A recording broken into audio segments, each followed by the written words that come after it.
Breaking distance, ठीक है। उसके बाद thinking distance, thinking distance and stopping distance, stopping distance. Okay, so इसको मैं समझाने से पहले मैं एक रियल लाइफ एग्जांपल आपको देना चाह रहा हूँ। For example, considering this line as a road surface, या आप रोड सरफेस कंसीडर कर लें इसको, ठीक है। और you are driving a vehicle, या आपकी गाड़ी है, ठीक है जी। आप इस डायरेक्शन में मूव कर रहे हैं, आपकी car with a certain speed road surface पे मूव कर रही है। आफ्टर सर्टेन टाइम आप देखते हैं कि यहाँ पे फॉर एग्जांपल कोई एकदम से कोई चीज़ आ जाती है, यू आप इसे देखते हैं कि फॉर एग्जांपल एक ब्लॉक रखा आ जाता है, आपको नज़र आता है ये ब्लॉक आ गया, ठीक है। अब जैसे ही कि आपने ये देखा कि ये ब्लॉक है, ज़ाहिर है आपको अपनी कार को स्टॉप करना पड़ेगा, ठीक है। तो जिस टाइम आपने इस ऑब्स्टिकल को ऑब्ज़र्व किया, ठीक है, और ऑब्ज़र्व करने के बाद आपके माइंड ने ये सिग्नल दिए आपको कि आपको अब कुछ सर्टेन डिस्टेंस पे जाके ब्रेक लगानी होगी। फॉर एग्ज़ाम्पल, जैसे ही माइंड ने सिग्नल दिया, आपने ब्रेक दबाया, ठीक है, और आप यहाँ मौजूद थे, यहाँ से लेकर यहाँ तक आपने जो है वो आपको टाइम लिया लगा अपनी कार को स्टॉप करने के लिए। क्योंकि देखें, जब आपने एकदम ऑब्स्टिकल देखा तो अब आपके माइंड ने जब सिग्नल दिया कि अब ब्रेक लगाना है ताकि ऑब्स्टिकल को हिट ना करें, तो इस असना में ये जो आपका टाइम जिसमें आपने ये सोचा कि मुझे अब ब्रेक लगाना है, इसे हम कहते हैं रिएक्शन टाइम, ठीक है, रिएक्शन टाइम, ठीक है जी।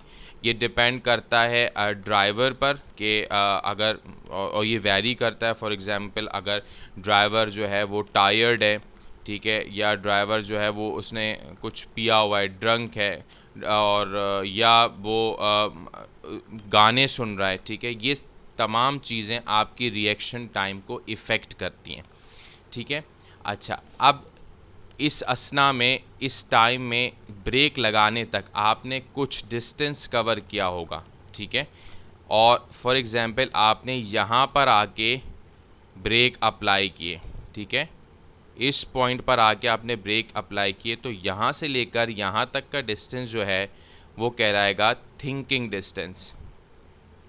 यानी ब्रेक लगाने से पहले पहले तक का जो आपका डिस्टेंस होगा वो थिंकिंग डिस्टेंस कहलाएगा। मैं फिर रिपीट कर देता हूँ, आप गाड़ी चला रहे हैं, आप इन फॉरवर्ड डायरेक्शन में आपकी गाड़ी मूव कर रही है, आपको एक ऑब्स्टिकल नज़र आता है, और आपने ये फॉर एग्जांपल यहाँ पर आपने जैसी इस हैज़र्ड को, इस ऑब्स्टिकल को ऑब्ज़र्व किया, आपके माइंड ने सिग्नल दिया कि भाई ब्रेक अप्लाई करना है। अब ये ब्रेक अप्लाई करने तक का जो आपका टाइम है वो रिएक्शन टाइम कहलाएगा, और इस असना में जितना आपकी कार ने डिस्टेंस कवर किया होगा उसे हम थिंकिंग डिस्टेंस कहेंगे। और ये भी बात ऑब्वियस है कि जैसे ही आप ब्रेक दबाएंगे तो फ़ौरन गाड़ी नहीं रुक जाएगी, बल्कि ब्रेक दबाने के बाद भी कुछ डिस्टेंस जो है वो ट्रैवल होगा आफ्टर अप्लाइंग द ब्रेक, और उस डिस्टेंस को हम कहते हैं ब्रेकिंग डिस्टेंस। क्या कहते हैं? ब्रेकिंग डिस्टेंस, ठीक है। यानी ब्रेक अप्लाई कर, इस पॉइंट पे आपने ब्रेक अप्लाई किया, गाड़ी फ़ौरन नहीं रुकेगी, आफ्टर अप्लाइंग ब्रेक व्हीकल थोड़ा और डिस्टेंस कवर करेगी, और यहाँ आके वो कार, आपकी जो भी कार होगी या बाईसाइकिल है या ट्रक है, कुछ भी है, वो आके यहाँ पे कम्प्लीटली स्टॉप हो जाएगी, और आप ऑब्स्टिकल से टकराने से बच जाएंगे। तो मालूम ये चला कि यहाँ पे दो डिस्टेंसेस हैं, एक थिंकिंग डिस्टेंस है, ब्रेक लगाने से पहले तक व्हीकल ने कितना डिस्टेंस कवर किया उसे हम थिंकिंग डिस्टेंस कहते हैं, और ब्रेक लगाने के बाद व्हीकल ने कितना डिस्टेंस कवर किया उसे हम ब्रेकिंग डिस्टेंस कहते हैं, और इन दोनों का जो सम होता है वो कहलाता है स्टॉपिंग डिस्टेंस। यानी यहाँ से लेकर ये कहलाता है स्टॉपिंग डिस्टेंस, ठीक है। यहाँ से लेकर यहाँ तक। तो ये कॉन्सेप्ट है तीनों डिस्टेंसेस का, ठीक है। अब हम इसको वन बाय वन इसकी डेफिनेशन लिख लेते हैं, ठीक है। सबसे पहले हम आते हैं ब्रेकिंग डिस्टेंस पर। ब्रेकिंग डिस्टेंस की डेफिनेशन बेटा लिख लें अपने पास। The distance travelled by a moving vehicle, the distance travel by a moving vehicle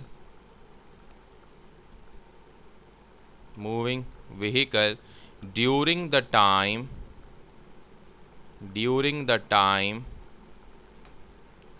that the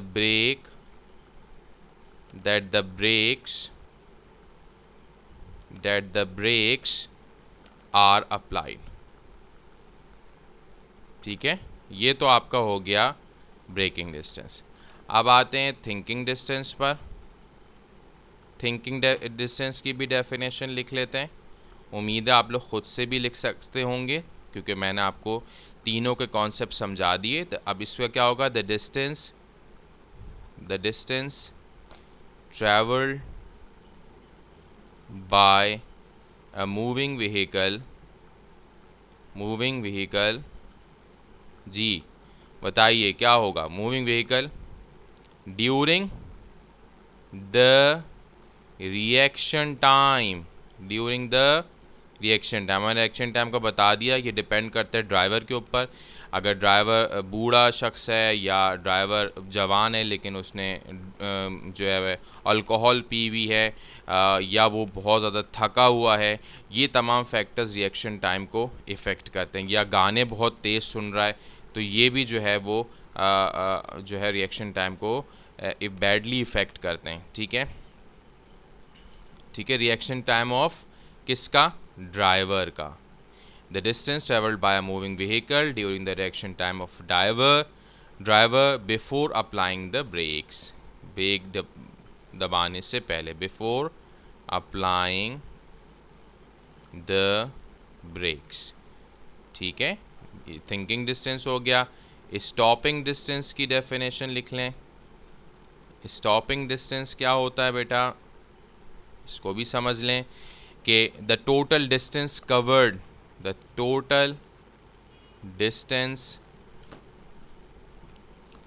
covered by moving vehicle between thinking the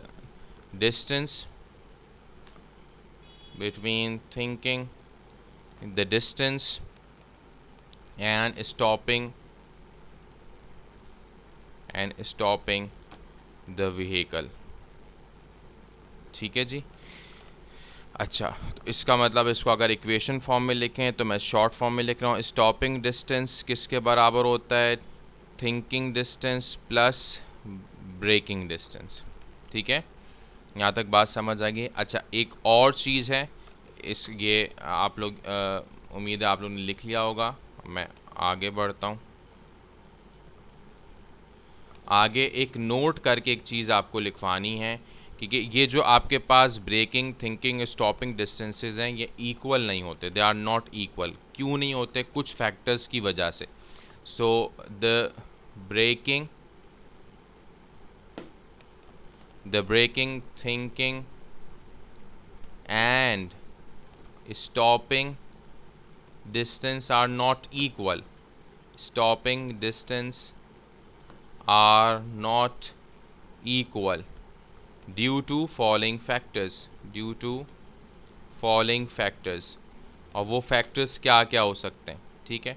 number 1, पहला फैक्टर द रोड कंडीशन, ठीक है, road किस हिसाब से, ठीक है ना, इसको और डिटेल में अभी मैं आपको बताऊंगा। दूसरा फैक्टर है द टायर कंडीशन, व्हीकल की टायर की क्या कंडीशन है इस पे भी डिपेंड करता है, ठीक है। तीसरा द ब्रेक्स कंडीशन, ब्रेक ऐसा तो नहीं कि बिल्कुल ही थर्ड क्लास ब्रेक हैं या बहुत रफ़ एंड टफ जो है आपने ब्रेक्स को यूज़ किया हुआ है, ठीक है जी। फोर्थ है आपके पास the speed of moving vehicle, the speed of moving vehicle, ठीक है। और पांचवा है द व्हीकल इज लोडेड और unloaded, sorry, the vehicle is loaded और अनलोडेड, ठीक है। और द ह्यूमन रिएक्शन, छठा क्या है, the human reaction of driver. ये सब आपके फिंगर टिप्स पर होने चाहिए फैक्टर्स, ठीक है। तो टोटल 6 फैक्टर्स हैं जिसकी वजह से ब्रेकिंग, थिंकिंग और स्टॉपिंग डिस्टेंसेस इक्वल नहीं हो सकते, ठीक है। अच्छा जी, अब मैं आपको आगे कुछ चीज़ें इंपॉर्टेंट हैं तीनों उस चीज़ के हवाले से, वो मैं आपको बता देता हूँ, ठीक है जी। इसको बड़ा कर देते हैं। थिंकिंग डिस्टेंस मैंने बता दिया, हाउ फार ऑब्जेक्ट ट्रैवल, ठीक है, how far object travel just before brakes applied, ठीक है, ये मैंने आपको बता दिया अभी, ठीक है। How far object travel just before the brake applied, वो हम थिंकिंग डिस्टेंस कहते हैं। अच्छा, if the vehicle is having more tyre surface, thinking distance will be less. अगर टायर की सरफेस ब्रॉड है या ज़्यादा है तो थिंकिंग डिस्टेंस क्या हो जाएगा, कम हो जाएगा। यानी ब्रेक लगाने से पहले तक का जो डिस्टेंस होगा वो कम होगा because of the more tyre surface, ठीक है। If the vehicle is having less tyre surface, अगर लेस टायर सरफेस तो थिंकिंग डिस्टेंस विल बी मोर। यानी आपने जैसी ऑब्स्टिकल को ऑब्जर्व किया, देखा, और ब्रेक लगाने तक में आपका क्योंकि टायर सरफेस कम है तो आपको थिंकिंग डिस्टेंस क्या होगा, आपका ज़्यादा होगा, ठीक है। If the road is having rough surface, thinking distance will be less. अगर रोड की सरफेस बहुत ज़्यादा रफ़ है तो thinking distance will be less. उसके अंदर ज़्यादा रफनेस की वजह से फ्रिक्शन ज़्यादा होगी तो फ्रिक्शन हेल्प आउट करेगी, आपको थिंकिंग डिस्टेंस कम होगा।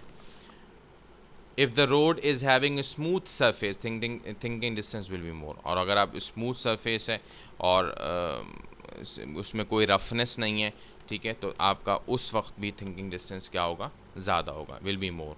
If the vehicle has more mass, अगर उस व्हीकल का मास ज़्यादा है या वो लोडेड है तो thinking distance will be more, ठीक है जी। क्योंकि एकदम एक चीज़ के सामने आ जाने से जो है वो आपको ज़ाहिर है ये डिसीजन लेना होगा कि मुझे ब्रेक लगाने। अब उस ब्रेक लगाने तक में जो डिस्टेंस उस व्हीकल ने कवर किया होगा वो इन तमाम फैक्टर्स पर डिपेंड करेगा, ठीक है। If the vehicle has less mass, thinking distance will be less. If the vehicle travel with high speed, thinking distance will be मोर। अगर स्पीड ज़्यादा है तो थिंकिंग डिस्टेंस भी क्या होगा, ज़्यादा होगा। Braking distance, how far object travel after brake applied, ये बता दिए। ब्रेक अप्लाई होने के बाद व्हीकल डायरेक्ट रुकेगा नहीं, फ़ौरन नहीं रुकेगा, बल्कि it will take some time to complete stop, ठीक है। तो if vehicle is having more tyre surface, braking distance will be less. जितना ब्रॉड आपका टायर की सरफेस होगी तो ब्रेकिंग डिस्टेंस क्या हो जाएगा, कम हो जाएगा, ठीक है। ब्रेक लगाने के बाद ज़्यादा डिस्टेंस कवर नहीं करेगा, जल्द वो स्टॉप हो जाएगा, ठीक है। If the vehicle is having less tyre surface, braking distance will be more, ठीक है। If the road is having rough surface, braking distance will be less. Roughness की वजह से आप फ़ौरन उसको मतलब ब्रेक लगाने के बाद, क्योंकि रफनेस होगी, फ्रिक्शन फोर्स ज़्यादा है, वो वैसे ही उसको रोक लेगी, तो इतना डिस्टेंस आपको ब्रेक लगाने के बाद व्हीकल कवर नहीं करेगी। If the road is having smooth surface, braking distance will be more. Smoothness की वजह से ब्रेक लगाने के बाद भी क्योंकि फ्रिक्शन कम होगी तो उसको रुकने में प्रॉब्लम होगी, तो ज़्यादा जो है वो टाइम लेगी। कार या जो भी आपका व्हीकल है ब्रेक अप्लाई होने के बाद भी ज़्यादा डिस्टेंस कवर होगा, braking distance will be more, ठीक है जी। If the vehicle has more mass और loaded, braking distance will be more. ज़्यादा भारी व्हीकल है या उस पर वो लोडेड है तो ज़्यादा ब्रेकिंग डिस्टेंस भी क्या होगा, ज़्यादा होगा। उस ब्रेक लगाने के बाद भी वो ज़्यादा डिस्टेंस कवर करेगी क्योंकि मास ज़्यादा है। If the vehicle has less mass, braking distance will be less. Vehicle less mass का है तो ब्रेकिंग डिस्टेंस भी क्या होगा, कम होगा। If the vehicle travel with high speed braking distance will be more. Brake लगाने के बाद भी आपको ब्रेकिंग डिस्टेंस ज़्यादा मिलेगा क्योंकि व्हीकल की स्पीड क्या है, ज़्यादा है। ठीक है जी। ब्रेकिंग फोर्स क्या होती है, चलें ये एक और नई चीज़ है, मैं आपको ये भी समझा देता हूँ। It is the amount of force applied to stop an object, यानी किसी भी ऑब्जेक्ट को स्टॉप करने के लिए यू नीड अ फोर्स, और जब व्हीकल की बात करते हैं तो ज़ाहिर है ब्रेकिंग फोर्स की बात आएगी। ठीक है जी। So if the vehicle is having more tire surface, we have to apply less braking force to stop the vehicle. ज़्यादा टायर सरफेस है, आधा काम तो वही कर देगी, तो आपको कम ब्रेकिंग फोर्स लगानी पड़ेगी उस व्हीकल को स्टॉप करने के लिए। If the vehicle is having less tyre surface, we have to apply more braking force to stop the vehicle. और अगर टायर सरफेस कम है तो आपको उसको रोकने के लिए ज़्यादा फोर्स लगानी पड़ेगी, यानी ज़्यादा ब्रेकिंग फोर्स लगानी पड़ेगी। If the road is having rough, we have to apply less braking force to stop the vehicle. Roughness तो आधा काम कर जाएगी आपका, तो आपने कम ही फोर्स लगानी पड़ेगी उसको रोकने के लिए। If the road is having a smooth surface, we have to apply more braking force to stop the vehicle. अगर ज़्यादा स्मूथ सरफेस है तो ज़ाहिर है आपको उस पर्टिकुलर व्हीकल को स्टॉप करने के लिए need a greater braking force. If the vehicle has more mass or loaded, we have to apply more braking force to stop the vehicle. जितना भारी vehicle होगा उसको रोकने में उतनी ज़्यादा braking force लगेगी। If the vehicle has less mass, we have to apply less braking force. कम मास का व्हीकल है तो कम ज़्यादा फोर्स नहीं लगेगी उसको। If the vehicle travel with the high speed, we have to apply more braking force to stop the vehicle. और अगर तेज़ वो व्हीकल स्पीड से मूव कर रहा है तो हमें जो है वो कम ब्रेकिंग फोर्स, ज़्यादा ब्रेकिंग फोर्स जो है वो लगानी पड़ेगी टू स्टॉप द व्हीकल। ठीक है जी। So that's all for today. उम्मीद है कि ये इंटरेस्टिंग सा लेक्चर आपको बहुत अच्छे से समझ आ गया होगा।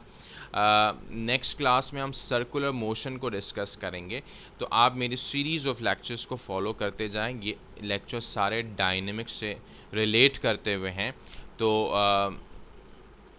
जिन्होंने मेरा ये पहली बार लेक्चर सुना है, मैं उनको ये कहूँगा कि आप मेरे लेक्चर को मेरे यूट्यूब चैनल को लाइक भी कर दें, सब्सक्राइब भी कर दें, और you can hit the bell icon as well in order to get new updates or new lectures from my channel from now onwards. Allah Hafiz. Assalamu alaikum.